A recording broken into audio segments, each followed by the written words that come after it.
Olá, que bom ter você aqui com a gente no Juris 360 Lab. Hoje a gente vai fazer uma análise mais direta, sabe? Vamos passar por 3 julgados bem importantes do informativo 1148 do STF, tudo num bloco só. Isso aí. Vamos falar de cotas por idade lá no DF, depois limites para emenda parlamentar e, por fim, aquele assunto da previdência dos policiais e bombeiros do DF. Perfeito. Então, começando pela ADI 4082, essa do Distrito Federal. Foi uma lei distrital que criou cotas para pessoas com mais de 40 anos, né? Exatamente. Eram 5% das vagas em concurso público e 10% nos contratos de terceirização. A dúvida era: isso pode? É constitucional? E aí, qual foi a posição do Supremo? Então, o STF disse que sim, que é constitucional. Entendeu que essa diferença de tratamento por idade nesse caso específico é um discrime irrazoável, sabe? Uma distinção que se justifica.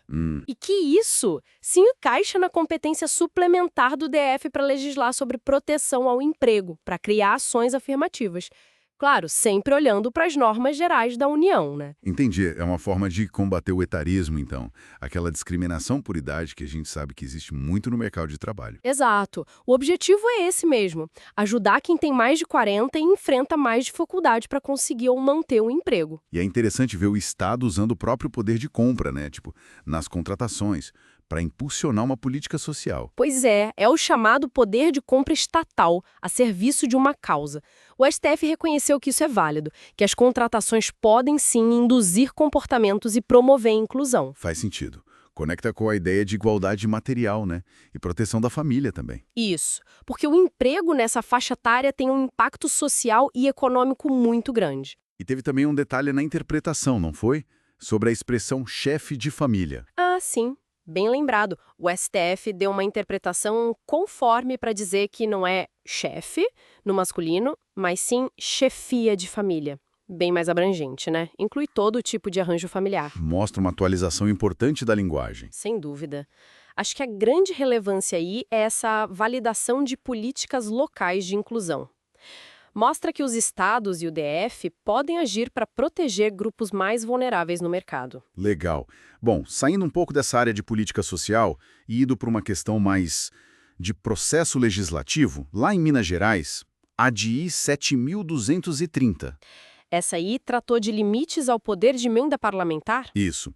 O STF derrubou uma norma que veio de uma emenda parlamentar num projeto de lei que a iniciativa era reservada ao Tribunal de Contas, certo? Correto, foi uma inconstitucionalidade formal.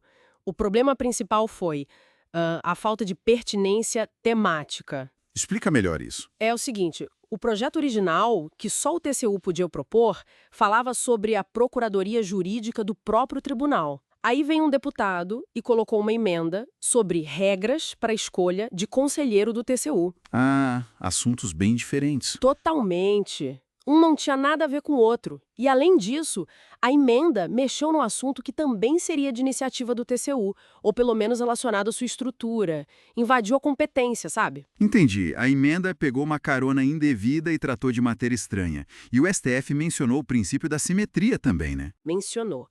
Para dizer que as regras da Constituição Federal sobre o TCU devem, na medida do possível, ser aplicadas aos tribunais de contas dos estados.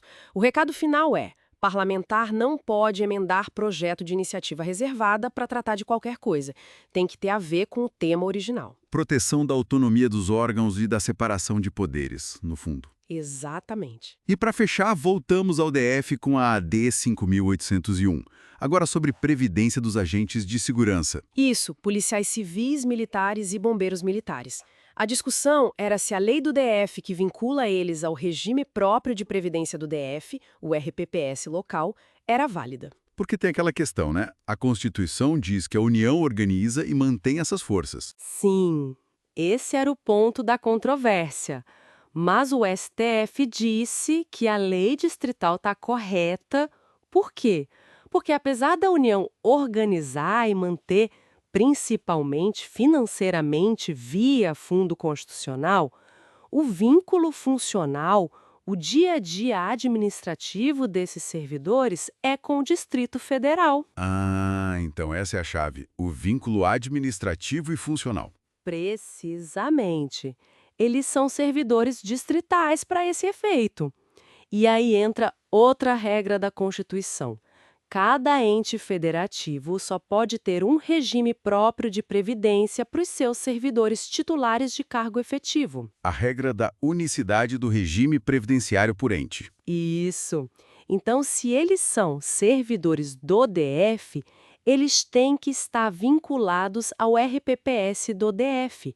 Não poderiam estar no regime da União, por exemplo. Mesmo com parte do dinheiro vindo da União pelo fundo? Mesmo assim, o STF separou as coisas.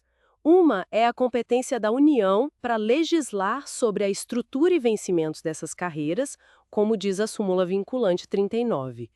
Outra é definir o regime previdenciário, que segue o vínculo funcional com o DF. Clareza importante, então, para esse arranjo tão específico do DF. Muita clareza, resolve uma dúvida que já vinha de longa data.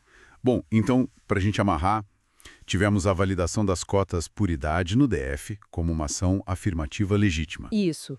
Depois, a reafirmação dos limites bem definidos para o poder de emenda em projeto de iniciativa reservada. E, por fim, a confirmação de que os policiais e bombeiros do DF pertencem ao regime de previdência do próprio Distrito Federal. Exato. E tudo isso, sabe, nos faz pensar um pouco sobre como o nosso federalismo é complexo, né? Especialmente com um ente como o DF. Como ele acomoda essas particularidades. Pois é, principalmente nessas áreas onde há um financiamento federal forte, como segurança no DF, mas a gestão do pessoal, a previdência, fica a cargo do ente local. É um equilíbrio sempre delicado, né? Fica aí a reflexão. Ótimo ponto para a gente pensar. Bom, pessoal, muito obrigado pela companhia aqui no Juris 360 Lab. Se você gostou dessa análise, considere se inscrever no canal, deixar aquele like para a gente. Ajuda bastante a continuar o trabalho. Um abraço e até a próxima.